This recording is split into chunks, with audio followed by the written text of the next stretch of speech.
Hello YouTube, and today I'm going to show you how to get inside this Roca cistern through this flush button.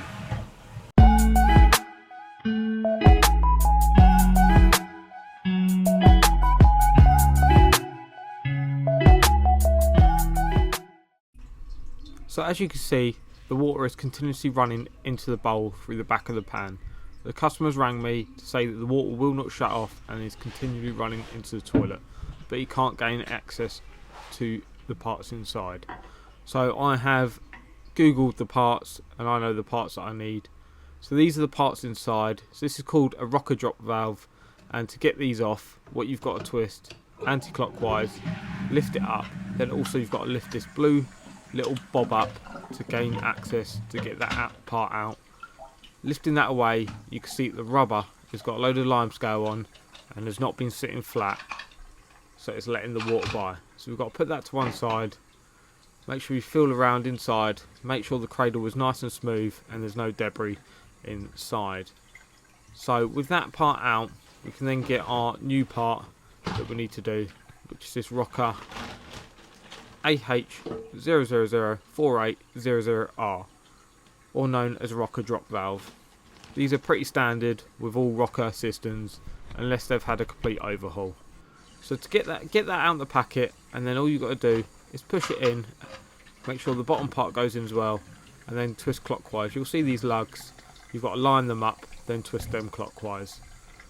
So with that done, we can then test to make sure that the flush valve is working and there's no water running into the pan. When you change these flush valves now, you now have to change the button as well, because they've changed the design and you can't use the old style button with the new style valve. I think it's just a selling point. Moving on, how to gain access through the cistern. This is quite simply, all you need is a flat-headed screwdriver, and what you need to do is you've got to push down on one of the buttons and then pop up the other side. So push down the small button and then pop up the big button. With that removed, just pull it straight up and out. Put it to one side if you're just gaining access, throw it away if you're changing the whole button.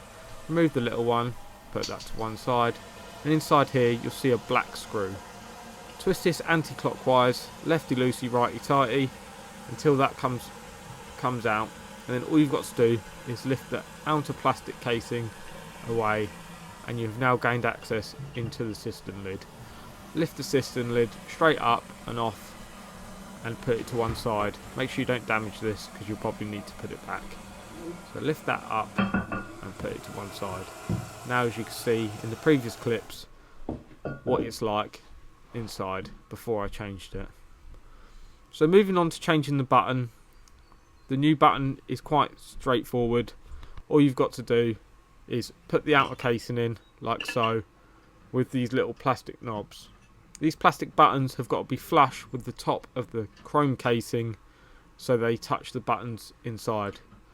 Once again, this also has a screw that goes through the middle to the bottom, so that's what you've got to be wary of.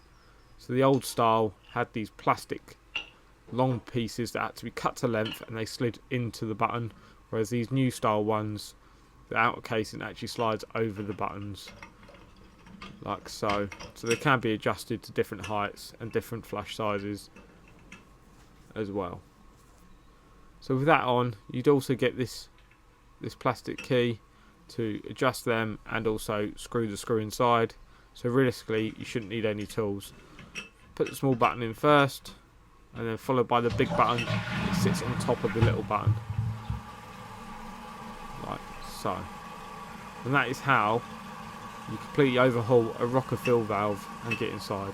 So all you got to do is take them out, make sure they all sit nice and flush, and then screw that screw in. If this video has helped you, please subscribe. There's plenty more videos on the channel of how to gain access to other toilets. So far there's probably about 10 different toilets, including more Roca ones and big large flush plates, ideal standard toilets, and also how to change the parts in it. If you're looking for tap repairs and silly little jobs like that, there's all videos on the channel. Make sure you subscribe for more content, or if you just like the content, leave a comment. It's much appreciated. I hope you all have a good day and see you on the next one.